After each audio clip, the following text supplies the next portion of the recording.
Alright, so we'll be changing the clutch bell bearings this time around. But first we wanted to make sure that our new bearings, which are the orange seal Boca bearings, they are again the Apex 7 with grade 5 ceramics. What I like to do is I like to take these removable seals out. I'm just using a dental pick, and they're really nice to remove, very simple. Just pop right out like this. And they're designed to be removed. And once you've done it, you can clean them. Just don't want to damage that nice feathered edge. These are interesting bearings. If you take a closer look, they have a feathered edge, soft. Then they have a molded interior, which is more rigid. And this makes this a non-contact bearing seal, which makes them spin ultra fast. If you look inside here, the ceramic bearings, what I've done is I've already cleaned them. I want to make sure there's no grease in them, because when they go into the clutch, we don't want any grease to fly around in the bell area. So I'm going to put this this bearing seal back together. Just snap them back in. Very nice seal, beautiful seal. Okay, so let's carry on. So our plan here is to remove the bearings out of my clutch bell and put a new clutch in it. So first we take the spur gear off.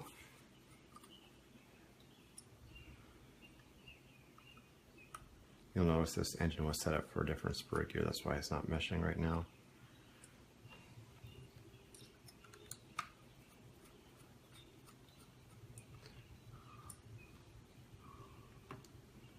Slide the spur gear off. Now the clutch bell comes off with a circlip. The circlip gets popped off using a screwdriver here. I just get a little tiny screwdriver in here and just pop it off like that. I have a magnetic screwdriver.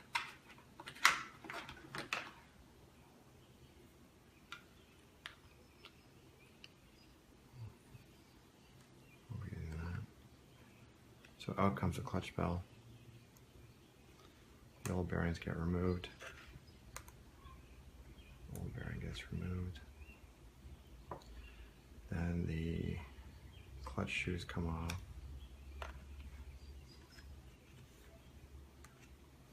A little washer. So that's the old one. Okay, so for the reassembly, I have my new clutch. It's an MIP clutch. It's a carbon-based clutch. I'm expecting a lot of things from that. I've assembled the spring. Notice I've created a little loop there and I've tightened it.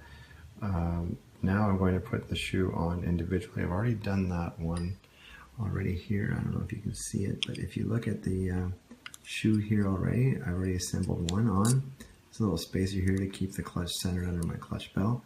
But I'm going to put the second one on now, and after the second shoe is on, I will slip the spring over top and it'll create the tension on my shoes. So, alright, I've reassembled the clutch shoes. I slipped the spring over both shoes. Now I'm ready to put the spacer back in to align the clutch bell properly.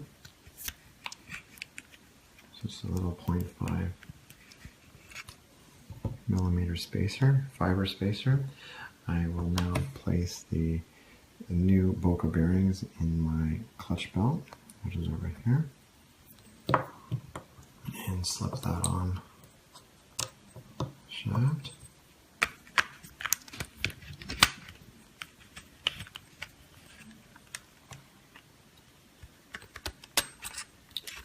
Make sure it spins freely, which it does nicely.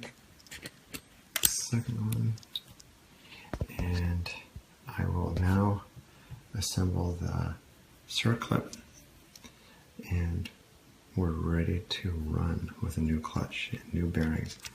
Look at that bearing spin, it's beautiful. Okay, so everything is now reassembled, the circlip, the spur gear. I've yet to set the mesh. A lot of people set the mesh using a piece of paper, run it through. If there's no tears in it, you set the gap properly. I prefer to set it by sight. I like to see as minimal backlash as possible between two gears. It's a little bit more difficult to set, but with a little experience, you'll get the hang of it. But the paper method is a safe method of setting the gear mesh, so you have proper backlash. A little bit about my gearing. I have a Robinson Racing 20-tooth Revo clutch belt, and I also have a Revo 40-tooth spur gear. This gives me a 2.0 ratio, which allows the JATO 3.3 to run at its fastest potential while keeping the front wheels down. So now I'm ready to run.